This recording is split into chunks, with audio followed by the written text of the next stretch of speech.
My brothers, Paul and Mark, they're both on this pill as well. And man, it brought back their hair like, unbelievable. Like one of them, he was really starting to see good recession in his temples, and now it's like 100% back to his original hair. Like looks like he's never lost any hair. My brother Paul.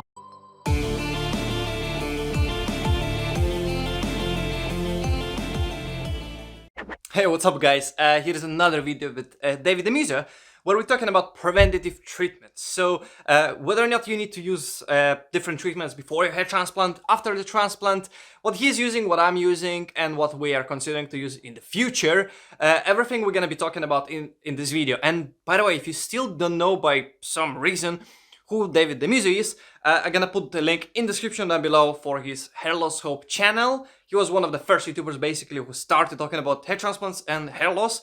So that's great, go ahead, check him out, and yeah, let's go!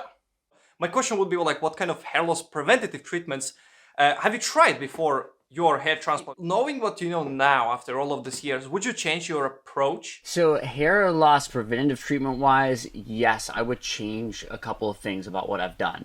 And I've been on and off virtually everything. I mean, there are some I've never cracked an egg on my head and mixed it with garlic, you know, and walked around for a day, as some people do apparently. But most things I've tried, unless it smelled really bad.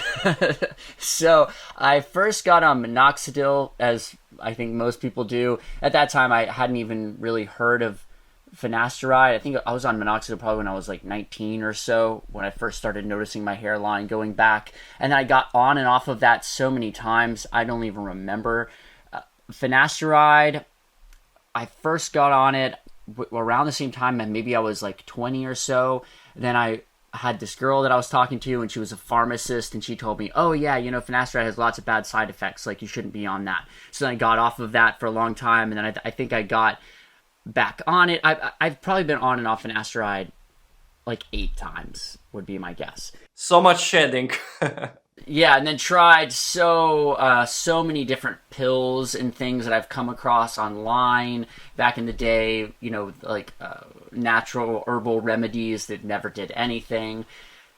So if I had to do it all over again, and actually I stopped Finasteride for about 3 or 4 years after my second, was it my second or third hair transplant? After about my third hair transplant, I actually stopped for a few years. And I was only using a laser helmet at that time. That's the only thing that I used. No Minoxidil, no nothing. And I definitely regret that I got off Finasteride for all of that time. That said, my baby's mom did get pregnant with my daughter at that time, so that's how we started our family. And there is some truth, it seems like, to the idea that it's harder to get pregnant when you're on Finasteride if you're a guy, so it's hard to get a woman pregnant. It can still happen for sure, but you know that our family was started during that time when I was off of Finasteride, so that could have been helpful in that way. I'm really happy that I have my daughter. So yeah, but as far as for my hair, I wish that I hadn't stopped for that much time. Now, you know, it all kind of worked out in the end for me. I do still think that laser is somewhat helpful, so I still use a laser helmet, but I think that Finasteride is for sure the most the strong thing that, like, if you're only going to use one thing, should be Finasteride. Now, the thing that I'm currently using is actually, I think, way better than just Finasteride. It's actually a combination pill. It's compounded by a pharmacy here in the US called Stonegate Pharmacy, and it's 1.1 milligrams Finasteride, 1 milligram biotin, and 5% Minoxidil, 5% oral Minoxidil. And this pill definitely made a big difference when I got on that. My brothers, Paul and Mark, they're both on this pill as well, and man, it brought back their hair like, unbelievable. Like one of them, he was really starting to see good recession in his temples, and now it's like 100% back to his original hair. Like looks like he's never lost any hair. My brother Paul, same thing. He was terrified of Finasteride for years, and then after he saw Mark's result funny enough, he wouldn't listen to me, even though I'm the hair loss expert, but he wouldn't listen to me. But then after he saw Mark's great result, Mark was like, screw it. He like, I don't care about what people are saying about finasteride. I'm getting on that right away. I don't want to lose my hair. Yeah, then Paul got on it, and Paul got most of his hair back. I just saw him the other day, and I was like, man, like, you don't need a hair transplant. You look great. And he was really getting thin. Yeah, very thin. So this pill is pretty magical. For the last maybe 6 to 8 months, I've been looking really like quite a lot into oral minoxidil as a tablet, and there's apparently so many surgeons, and more actually surgeons that are prescribing oral minoxidil, either for patients that cannot tolerate finasteride as a somehow alternative because it works much better than topical, but also for people who are already on finasteride but they have a lot of miniaturized hair, because we all know how minoxidil works. It gives pretty much boost, and especially the oral version, it goes through your liver and goes through whole body. So, and I've seen a really crazy transformation.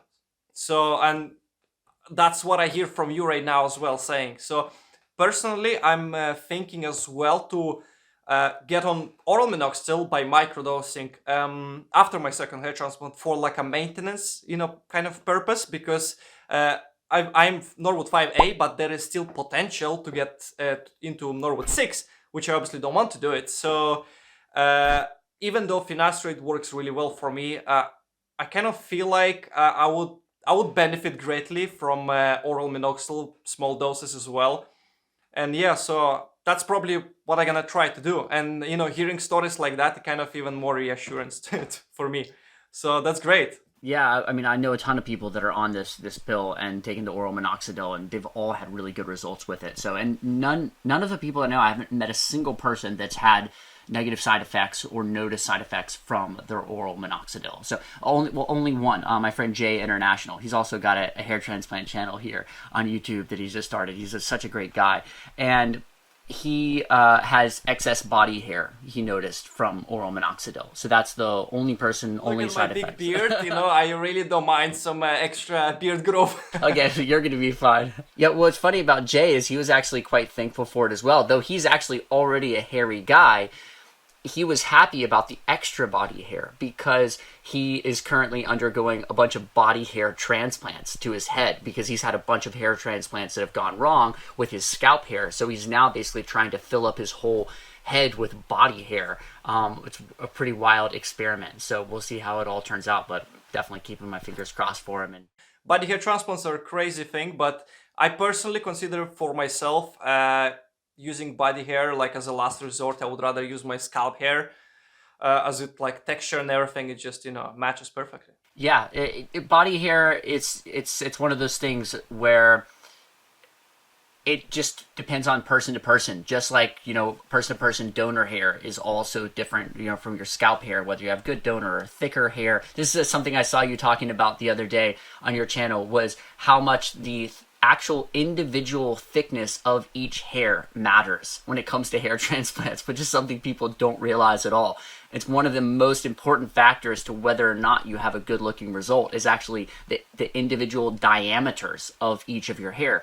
And when you talk about these preventative treatments, one of the things that actually makes the biggest difference, whether it actually grows any hair back or not, with these preventative treatments, is how thick your individual hairs are based on the preventative treatments you're using. So I saw a very noticeable difference when I got on this pill with Stonegate Pharmacy. And by the way, I have no affiliation with them. They don't pay me. Like I just buy my stuff from them. You sure? Sometimes if 100% sure. So sometimes when I mention things like this, people are like, oh, this company pays him. Like I've had people tell me that I'm being sponsored by like Merck, and that Merck sends me a check. I wish they did. Oh yeah, people tell me all the time because I'm so pro finasteride, like. Yeah. You're probably being sponsored by the Finasteride Foundation or something like that. It's like ridiculous. So yeah, Stonegate Pharmacy, I buy my stuff from them. But one of the things that I noticed the most difference when I got on that pill, the oral minoxidil finasteride tablet, was that my individual hairs got thicker. So I don't actually know if I grew any new hairs back. I wasn't like seeing new hairs sprouting, but I could tell that the individual strands of hair became thicker. Yeah, indeed, minoxidil. So that's one of the reasons as well why I'm trying like thinking to get on it. Yeah.